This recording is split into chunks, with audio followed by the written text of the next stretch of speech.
Hi guys. Good morning. Good morning. Good to see you. Looks like I'm in the presence of a lot of kingdom men. All right, great. And there's someone else here. Well, in case you already forgot, my name is Miles Davenport. I am Mesquakie. All right, I just come from the settlement, about 30 miles up. Just want to give a little context on who I am. So I'm currently 21 years old. And I have been saved for the past 3.5 years. Very, very new, of course. Some of you guys have been Christians longer than I've been alive. And so I don't know how much I feel qualified to speak to y'all.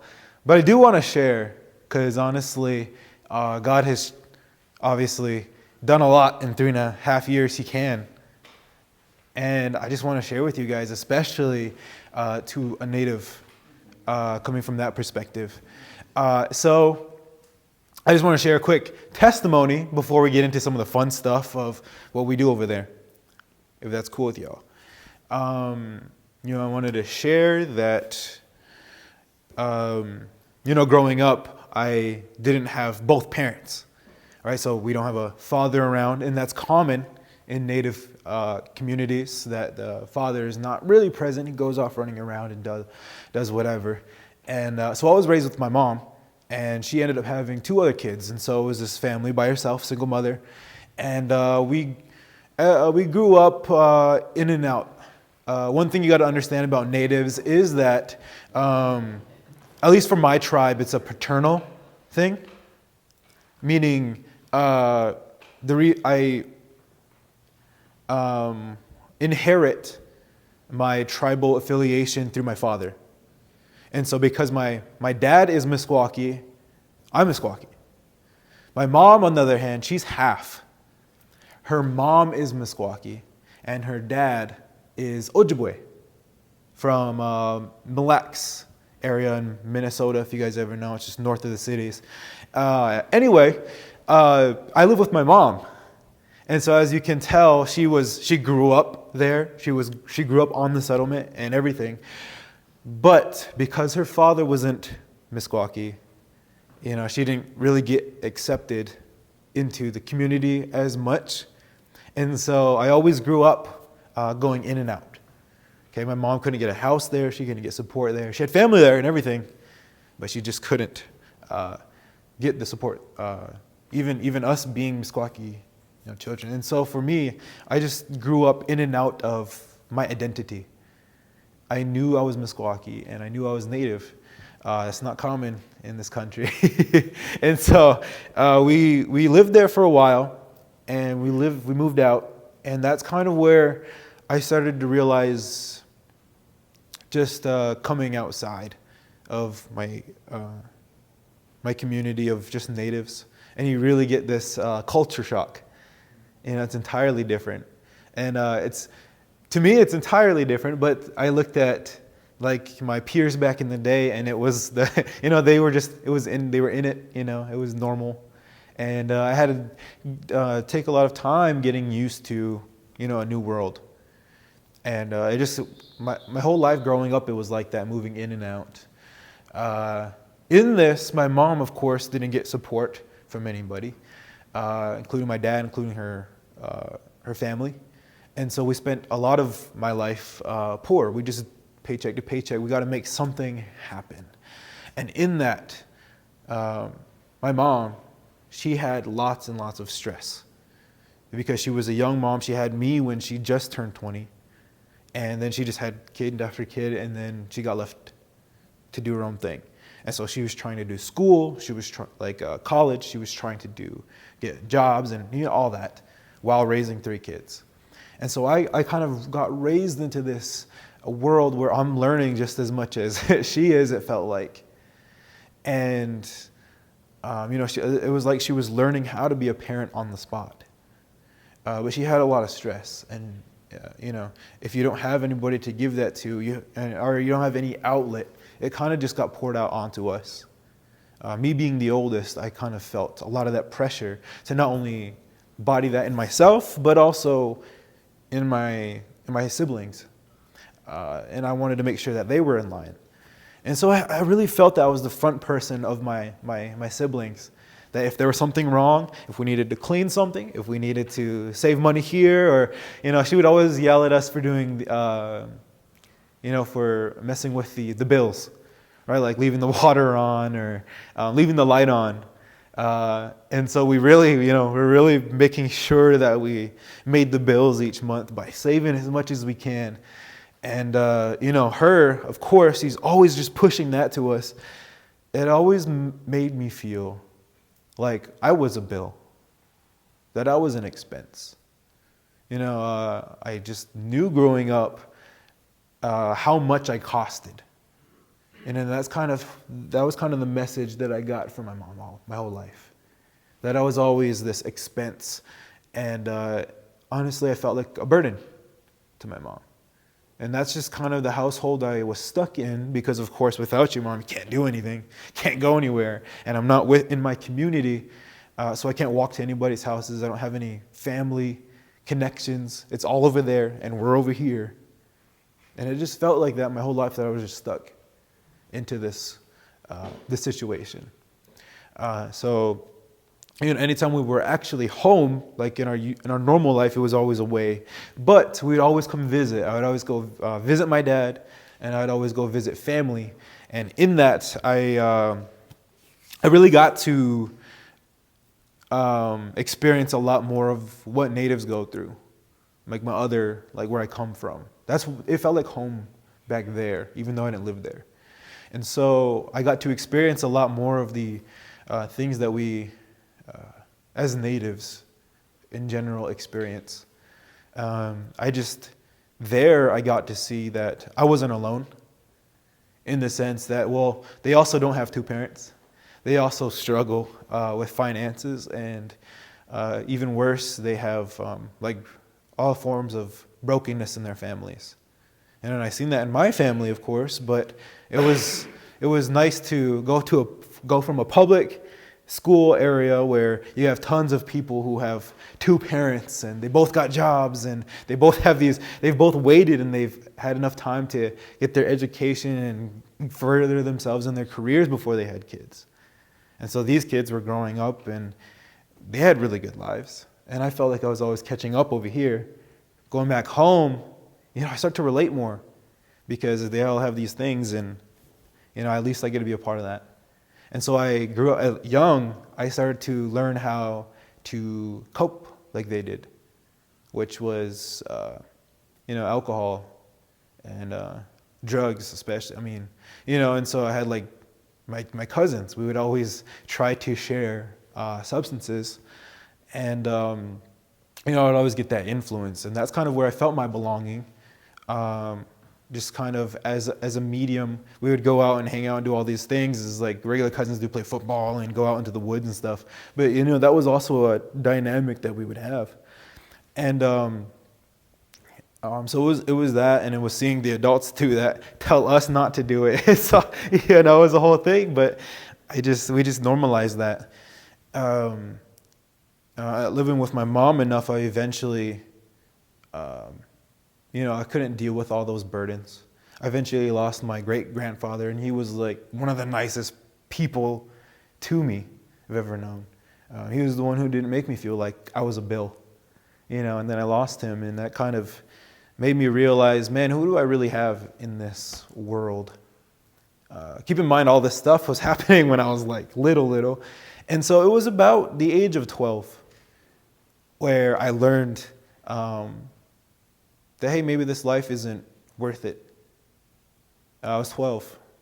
And so that was like my first time that I started to have suicidal thoughts. And I didn't want to be here anymore. And I didn't see that it was worth it. There was nothing but me being a bill every day. And all these people, I know a lot of people who are passing away early, at a young age. And eventually you would see something happen. And it was just so natural in our culture, but at the same time, it was just hard to bear. And something filled up in me that day that I never knew before, which was, it was hope. But I didn't know why. It was just hopeful thinking for the future. Like, I know it doesn't make sense now to keep going, but there's got to be a reason, right? And this is the first ponderings of what would ultimately lead me to Jesus. Just this lack of everything in life. And so for the next, I guess, 6 years, since I was 12, right, to 18, that's when I started pondering about my life and trying to justify it. All right, because I really, like, it was a decision. I'm saying this not like as just an idea, like maybe I should just commit suicide, right? Like, it was just a thing I thought about, like it was this decision. It was a thought out thing. And still, didn't feel like it was worth it. But I tried to justify it in my life. And so right away I was like, well, it's good for me to stay because, well, I have my siblings. And this is one of the main points I had for a while. I was like, well, I always take care of my siblings. I help my siblings. I'm a good example to them, taking care of them. Maybe I want to make sure that at least they get out and, when they turn 18 and stuff, then they can live their lives, make sure that they get through these hard times. And I eventually realized that, if I go away, then there's more to go around. Because I'm always this bill, right? And so if I take my expenses away and there's more, it can go to them. And so it kind of re-justified going away. And I kept doing this cycle of constantly finding, well, maybe if I, do good in school and there's this, maybe there is a career for me eventually. There's a purpose for me. And every time it would just seem like I would unjustify it. And so I just did this throughout middle school, throughout high school, like these developmental years. And I had no answer by the end of it.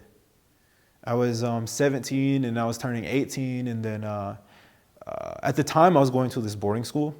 And so I finally got my escape from my mom. At least I'm not I'm not an expense. I can take myself away from my family. They can have more to go around and I can still live. And so I went to this Native American boarding school in South Dakota. And I kind of just used this moment to kind of regather myself and figure out, who I really am. I used it as that period. And you see the bigger picture of natives. Like, there was other kids from different tribes coming to this boarding school. And so I got to be in this community of all these other natives. And it was crazy to say they were all experiencing the same thing. All of them were experiencing this sense of losing their identity.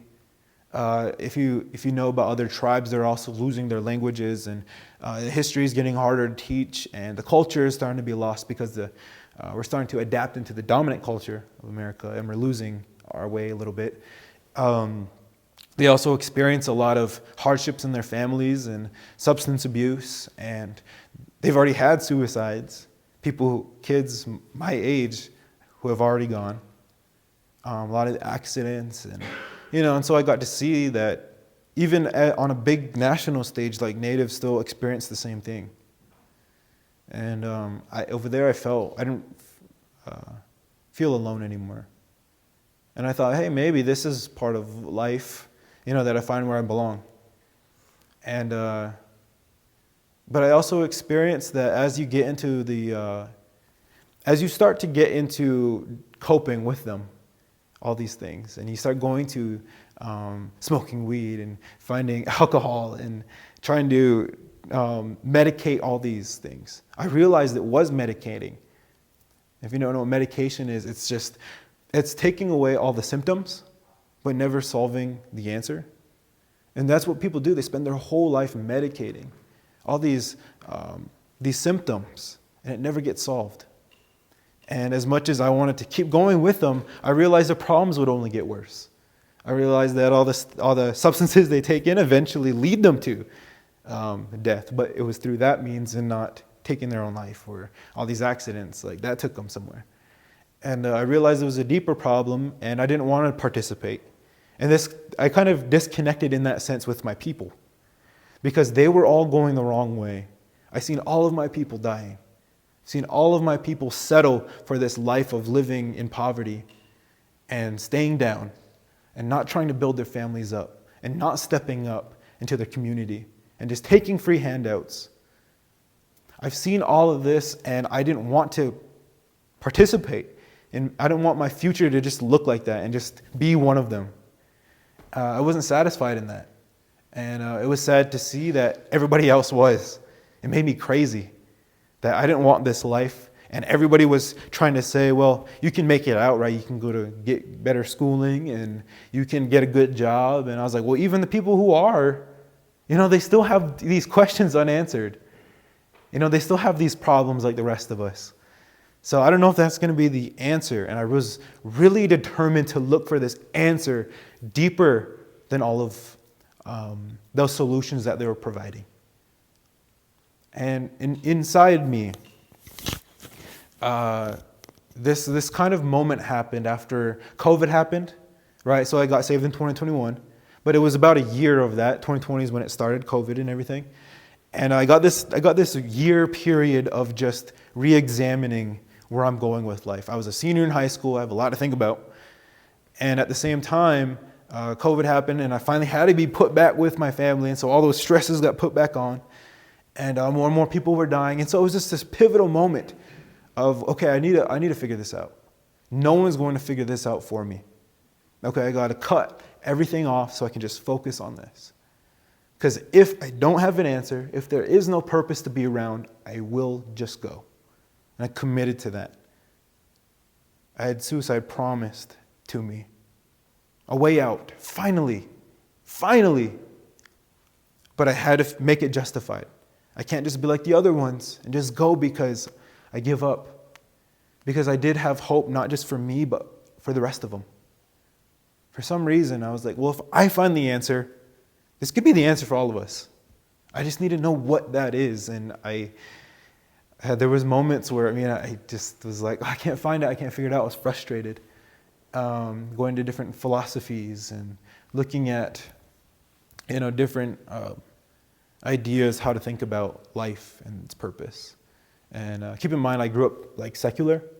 And then there was also a bit of traditional Mesquakie belief. And there was a lot of that mixed in, but of course I didn't get raised up in either. Nobody taught me anything but to survive. And so I didn't have Christianity. I didn't grow up in church or anything. And so I didn't have any of those options available. I didn't even know Jesus was, something big. It was just, a way of life, or it was just, something that white people did. That's just kind of my mentality that gets taught to me. And that's kind of all I have to work with. So I don't have any answers in this period, and I fought for a year just to hold on, onto that hope that there is something, right? We're not justified in all just dying. I didn't want to believe it, but I got closer and closer as I've went against different answers, and I was like, well, this doesn't make sense, or this won't help us. It's a good idea to go towards something, but it's not justified in itself to keep living if all life is just all this hardship. And so I really was thinking like this. So I dropped out of high school when I turned 18, got kicked out by my mom, and I was about to be homeless until my grandma, she ended up stepping up. And I think she was my last line. Of course, I don't think if I had her that I probably wouldn't be here, because she provided a home for me. Something stable enough so I can keep thinking about this. And I have to just focus on surviving still. She gave me a spot. And I used it. I needed to figure this out. And so eventually there was this guy from my past. He was a chaplain. And he was probably the only one asking. He probably was the only one knowing what was happening with me. Because he was the only one asking. He said, hey, how are you doing? And I was like, answer, good. And he would always ask the second question, though, which he was the one who stuck out. And he would say, are you really okay? Are you sure? And that's when I would say, well, no. And he would get deeper. And, since he stuck out like that, he was the one who's treating me good. Then he would invite me to Bible studies. And of course, to me, that's this foreign thing. We don't grow up with the Bible. We don't grow up with church. In fact, us as natives, we shouldn't like it. They were the ones who did all this to us, that brought us down and took away what we could have, used. And so we attributed a lot of our hardship to Christians, and that's kind of what I thought. That's kind of what I thought in my head. And but since he was so nice, I kind of just let him. I was like, sure, and it was just once a week, and it was for an hour or so. And so, I didn't think of it as much of my life. I just thought I would come here for a little bit, hear him. I just remember him talking before, and it was like, that's actually really profound, whatever he was talking about. I just knew I noted it at one point. And so he kind of kept inviting me, and I was like, well, sure. And it was just like a Zoom thing. He has people all over, and they all tune in on Zoom to do this Bible study. And through that, I got to ask a lot of questions specifically about Jesus. Now, keep in mind, for me, I was looking for answers all over. You got religion. Us as Mesquakies, what do we believe? Secular ideas, what answers do they got? And so I was really looking at this broad span of ideas. I was really thinking about this. And he brought the spotlight on Jesus. He got me to question about Jesus for the first time. And I was realizing that what I heard about Jesus before isn't what he was talking about. He was talking about something different. I heard how Jesus stood up for people who were broken. And I seen that Jesus was talking about this problem that I was talking about, that I understood since I was a kid, that there's something deeper in all of us, and that he provided new identity, and he provided purpose, and he had an answer that after everything, that there is something after. And he gave a lot of answers that I was looking for.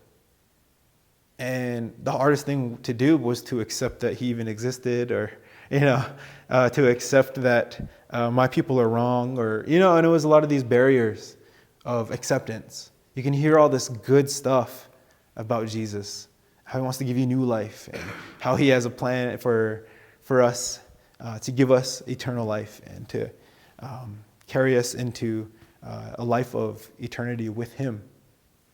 And he got to hear these things, but it's hard to accept as a native.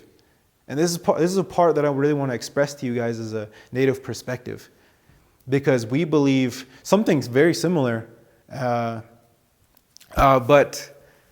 we also believe that Jesus and the whole Christian movement were against us. And you got to understand our perspective.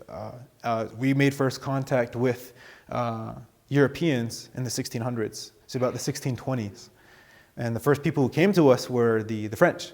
Before the Louisiana Purchase, it was the French who started to expand here, and they claimed a lot of the land in the Midwest, and they wanted to call it New France, right?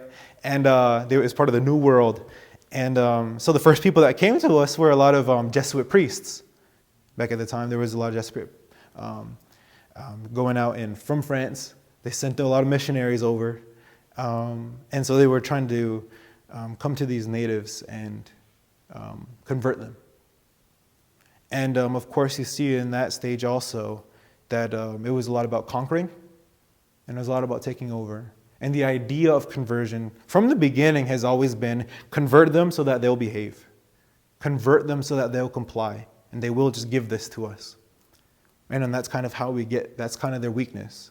And so if we get them here right into Jesus, boom, then they'll start to comply. We can start to gain their land and their resources, and so that was kind of that's kind of how we took it. And as you see it go on, and as you see, they did the Louisiana Purchase, and that's when the U.S. started moving in, and they wanted the same thing. They wanted to take over. And so what they did was do Native American boarding schools, and they would try to provide schooling for all these tribes, and they would put them on reservations. And there was this part where I think it was the Dawes Act, I think. And it was this act where, I don't know if that's right, but I know it was this act where they decided to, in order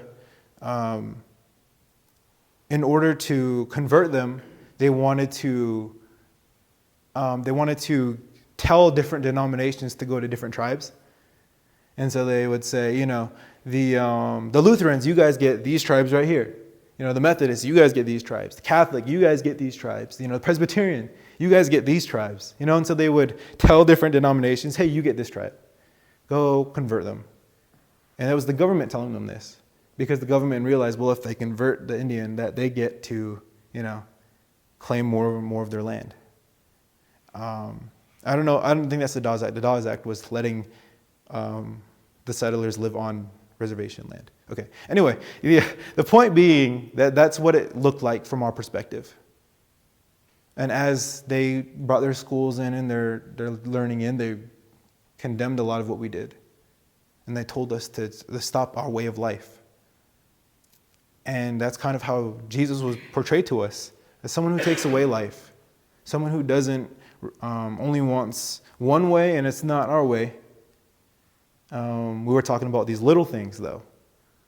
I didn't know that he was talking about sin, that he was talking about this inner brokenness that we're all facing, that he's trying to give us new life. But that wasn't portrayed to us. That wasn't the Jesus that they showed. And so when I eventually experienced it for the first time, he was giving it to me at this Bible study. All these things were conflicting. And I couldn't believe it, and I wanted to make sure it was a choice, because obviously I didn't want to look converted. I didn't want to look like I was colonized, right? I didn't want to be one of those. And so I wanted to make sure that this decision was set.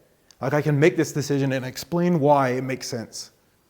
And so I try to go to I tried to find arguments for why does God exist? And there was a lot of debates, and people post things online, hour-long videos of them going back and forth on, hey, does God exist? And atheists would come up and say, no, he doesn't. And they would come back and they would say, yes, he does, because of this verse. And he's like, well, the Bible. And you you just hear all that over and over again. And they would come up with different arguments. And I would just watch all this going on, and it was a lot of apologetic stuff. And now that I know that no one gets saved by apologetics. And so I kind of got to understand that you can't really make an argument for the existence of God. And I really looked. I was like, okay, let's put them all on a list. And I tried to go through all of them. And it was like, I still can't make that choice logically. Like it always felt like there was a jump at some end. There was always something. You had to just have faith. And that's when I realized, well, you climb this mountain of information, and at the end, when you get to the top, you look up and you say, well, it's gonna take faith from here. But I didn't know how to take that step, and I'll tell you, for me, it was not a church showing up. It wasn't that someone kept telling me about Jesus, because at this point, I stopped going to Bible study. And I was just so desperate to just hang on. But I had no way to know it. It was only me and my thoughts and whatever I could find on the internet. Just a bunch of information. But how do you do this? And it wasn't until finally, God came himself. And I don't mean that he showed up in my room and, but I really can't explain it. I just knew it was him. There was these messages coming to me in a educated, a purposeful way. It was talking exactly about what I needed to hear, answering every little thing I had in my heart. And I realized eventually that it was the Holy Spirit came to me. And, he opened my eyes, unveiled. And I started reading the Bible, and it started to all make sense. That, in Hebrews, is it Hebrews 11:10? I really want to make sure I have these scriptures. I think it was Hebrews 11:5. There were certain verses that were sticking out to me that made it certain that I can clearly say it. Let's see. No. Unless it was 5, Hebrews 5, right? Let's see. Not this one. I really want to make sure I get it to you guys because honestly, this is the one that really got to me. Let's see. It's the one where God says, man, I wonder where it's at. 6? Oh, you know what? It's probably 6. Where he says, so it's Hebrews 6, verse 13, all the way to 20. And it says, for when God made a promise to Abraham, since he had no one greater by whom to swear, he swore by himself, saying, surely I will bless you and multiply you. And thus Abraham, having patiently waited, hold on, I want to read the Christian Standard. Sorry, that's my Bible. I use the Christian Standard. But I just want to, I really like that one. It says, when God made a promise to Abraham, since he had no one greater to swear by, he swore by himself, I will indeed bless you, and I will greatly multiply you. And so after waiting patiently, Abraham obtained the promise. For people swear by something greater than themselves, and for them a confirming oath ends every dispute, because God wanted to show his unchangeable purpose even more clearly to the heirs of the promise. He guaranteed it with an oath, so that through two unchangeable things, in which it is impossible for God to lie, we who have fled for refuge might have strong encouragement to seize the hope set before us. We have this hope as an anchor for the soul, firm and secure. It enters the inner sanctuary behind the curtain.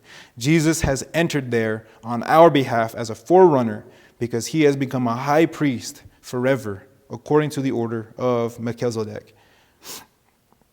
And so you realize two things. That when God made a promise, it is impossible for God to lie. And so those two unchangeable things, his oath and his promise, and the fact that it is impossible for him to lie.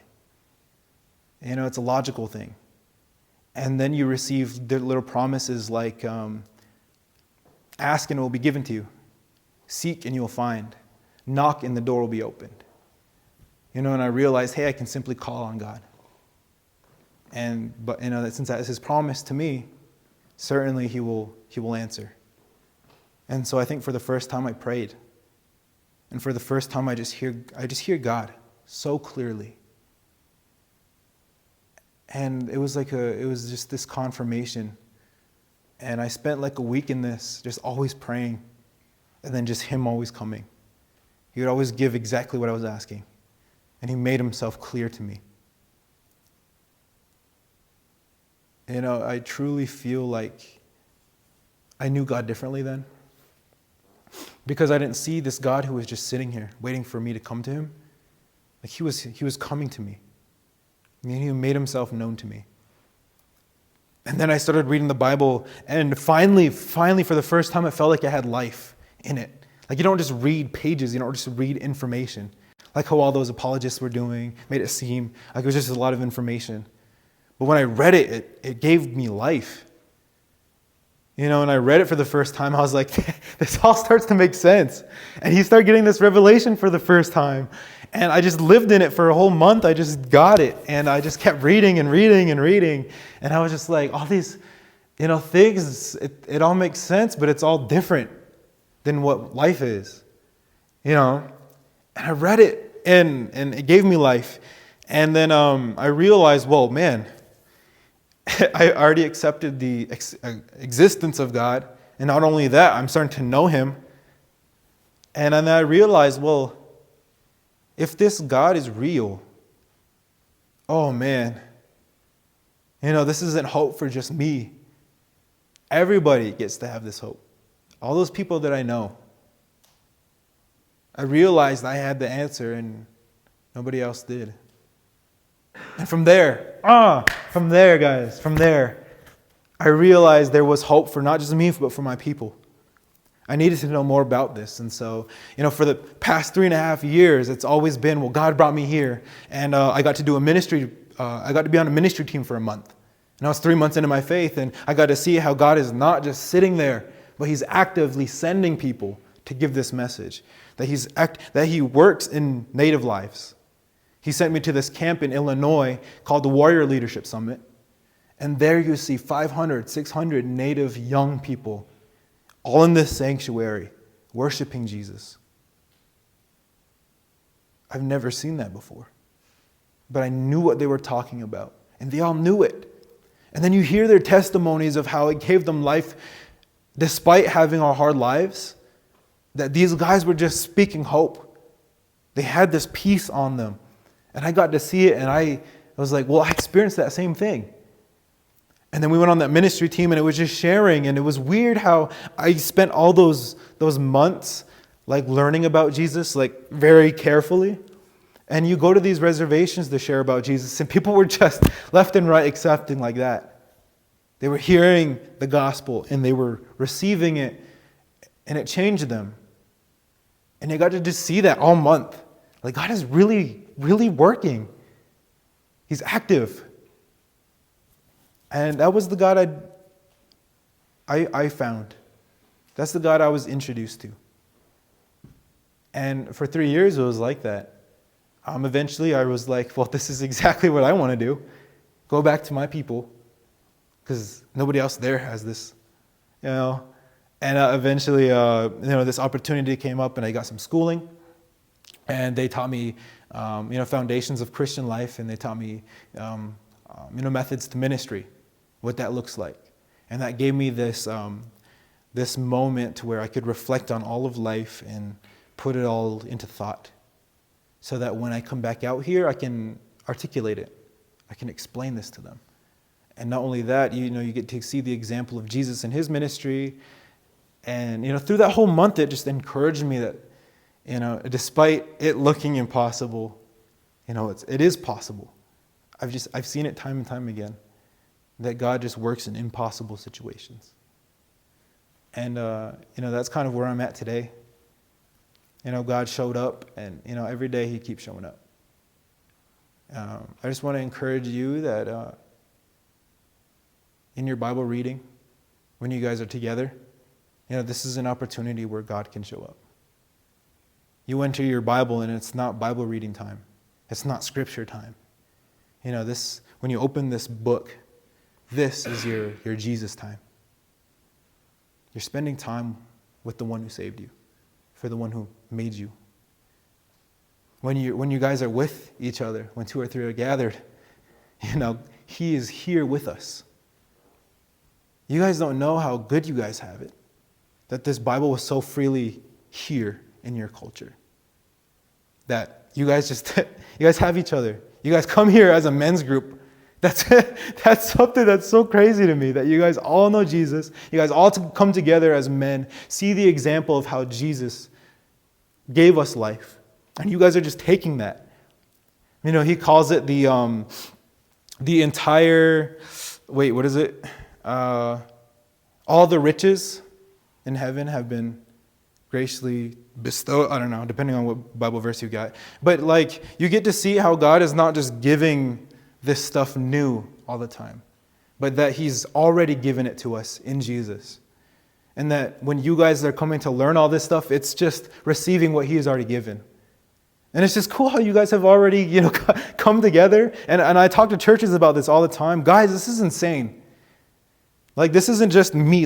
In my perspective, it's just me out there. When I go out to the settlement, it's just me that has this faith. And it's just crazy to see all you guys. You guys have it. And you guys are together. It's a blessing. I struggle every day just to figure out how to give this message to my people. Because I have all these barriers of it's white man's religion. And we have this way and it's better. And, I am satisfied in life because my life's going good, so I don't need Jesus, And, I'm too bad. I can't come to church. Now I have all these little things that I have to beat to say, well, no, God can show up no matter where you are at in life. God can show up. The same God that died for you is the same God that can walk into anyone's life and change it. I'm trying to explain to them the message that we all know, this gospel that we know. But I can't use these Christian words. I can't use gospel or repent or baptize. Who's gonna know what I'm trying to say? And I work every day just for people like my family and like my friends and all my relatives at home to just know it, to take it. And not only every time I share my story and every time I share what I'm doing out there on in my ministry, I always want to make it clear. I always want to make it clear that I'm no different from any Christian. I shouldn't be anyway. Every Christian should just long when they look at their lost relatives and their lost community, that if only they had Jesus, if only they knew him. I see this in the bigger perspective of my people as Native Americans. If only we knew Jesus.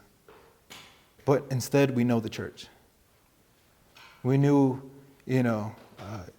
all these rules and this way of life, and it doesn't make sense to us.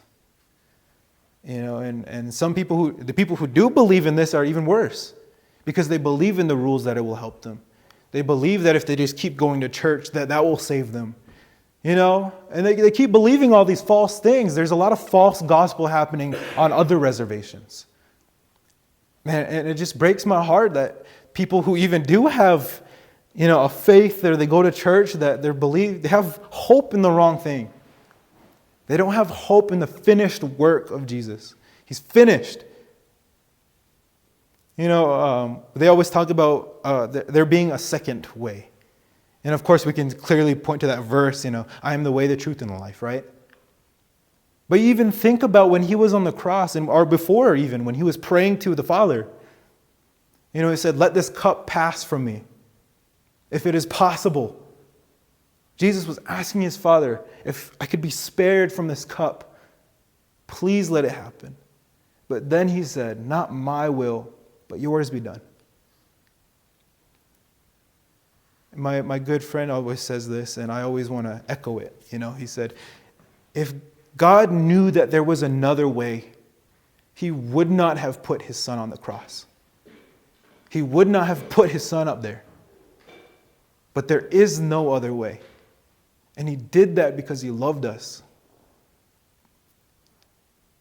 That's the power of the gospel. There is no other way. But Jesus was willing to bear it. The Father was willing to put him up there, just so that we could be reconciled to him. God didn't need us, He didn't need to do any of this. He was perfectly satisfied in eternity. Yet, he decided to make us. And he decided to let us enjoy the relationship with him. And to just be in his presence, to enjoy his goodness. When you see how broken this world is, and you come back and you turn to the Son and you realize, man, it's such a different thing. I want to share it with you guys because it's easy to see in my perspective, because it's physical, right? It's here that we're lacking something. It's seen. But I know as you get into places where needs are necessarily not met, it's more easy here to get food and to have clothes, and it's not necessarily a difficult life in that sense. But it's where you start to see greater forms of sin take place. And I think it's because of Romans 1, where he says, they exchanged the truth for a lie, and that God delivered them over to their sin. And I feel like that's how God shows, more prosperous communities that they need Jesus too. And so, I just want to encourage you that if you guys see that in your families, if you guys see that in your communities, whatever group you're a part of, that's another opening to just point and say, yeah, this is because you need Jesus. The sin, it's just an example of why you need Jesus. This is broken. And it's destructive and it's hurting you. But the life that God gives, and you get to see that black and white. Just imagine what your life would look like if you didn't have him. And so I just want to share this point. I don't know how much time we had. Any time, really? I put a stop on December. I feel like Yeah, I can keep going, you know. We can just keep talking about this all day, guys. Miles, can we open it up and just see if anybody has any questions? Yeah. Comments on what you've shared so far? Is that all right? Yeah. So yeah, I just want to close, or not close, but I just want to final word of encouragement before we start opening it up, because I really do like dialogue. I want to hear what you guys are thinking. Just that, you know, as my message in my ministry, when I share it, as I go to reach my people, you know, would you guys find it in your heart to reach yours? I tell you, even in your situations, there are people out there that only you can reach. Not everyone's going to go talk to this one person, but you have that opening. You're already in relationship with them. I could have went to any ministry. Like, you know, when you go to that, I went to that school, and you know, they taught me how to do ministry, and of course now I can probably go to any ministry, and you know, workers are few, and so when people see someone open for ministry, it's like, yes, let's get him somewhere, you know. We're looking for that in ministry all the time. I hear it in churches, man. We need somebody here. We need somebody here. I see it now, like, hey, I know where I need people. But I didn't join any ministry. I realized the best ministry I can have is in the relationships I already started, which is why I don't do ministry at other reservations. I do it here because I've already built these relationships, and I can just more easily just walk into those and say, hey, my life has changed. Can you see? And they're like, yeah. And I say, well, this is because of Jesus, you know. So that's kind of why I'm doing that for my people.